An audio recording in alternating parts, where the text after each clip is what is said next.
నమః. ముందుగా అందరికీ సంక్రాంతి శుభాకాంక్షలు. సూర్యుడు ధనుస్సు రాశి నుండి మకర రాశిలోకి ప్రవేశించే పుణ్యకాలమే మకర సంక్రాంతి పర్వదినము. ఈ రోజు నుండి సూర్యుడు తన గమనాన్ని దక్షిణం నుండి ఉత్తరం వైపుకు మార్చుకోవటం చేత ఇది ఉత్తరాయణ పుణ్యకాలానికి ప్రారంభ దినము. ఒక్క సంవత్సరంలో ఉత్తరాయణం దేవతలకు పగలు కాబట్టి ఈ రోజుని సంవత్సరానికి తొలి వేకువగా భావిస్తూ ఉంటారు.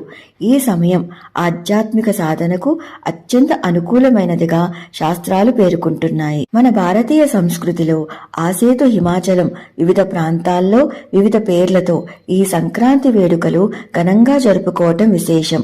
సంక్రాంతి 4 రోజుల పండుగ. ముందుగా మొదటి రోజు వెచ్చని భోగి మంటలతో, చిన్నపిల్లల భోగిపళ్ళ సంబరాలతో సూర్యుడిని స్వాగతిస్తూ జరుపుకునే వేడుక భోగి కాగా, రెండవ రోజు గొబ్బెమ్మలతో తీర్చిదిద్దబడ్డ రంగవల్లికలతో, డూడు బసవన్న నృత్యాలు, హరిదాసుల కీర్తనలతో, నోరూరే పిండి వంటలు, నింగిని తాకే గాలిపటాలతో ఉత్తరాయణ పుణ్యకాలానికి ఆహ్వానం పలుకుతూ ఉత్సాహంగా జరుపుకునే పండుగ సంక్రాంతి కాగా, మూడవ రోజు నేల తల్లి తమకు ప్రసాదించిన పంటను చూసి మురిసిపోతూ రైతన్నలు కృతజ్ఞతగా సూర్యుడిని గో సంతతిని పూజించుకునే పర్వదినం కనుమ కాగా, నాలుగవ రోజు ప్రతి ఇంటి ముంగిట అందంగా తీర్చిదిద్దబడ్డ రథాలను ఒకదానితో మరొకటి అనుసంధానం చేస్తూ అందరూ కలిసికట్టుగా చేసుకునే ముక్కనుమతో సంక్రాంతి వేడుకలు సంపూర్ణమవుతాయి.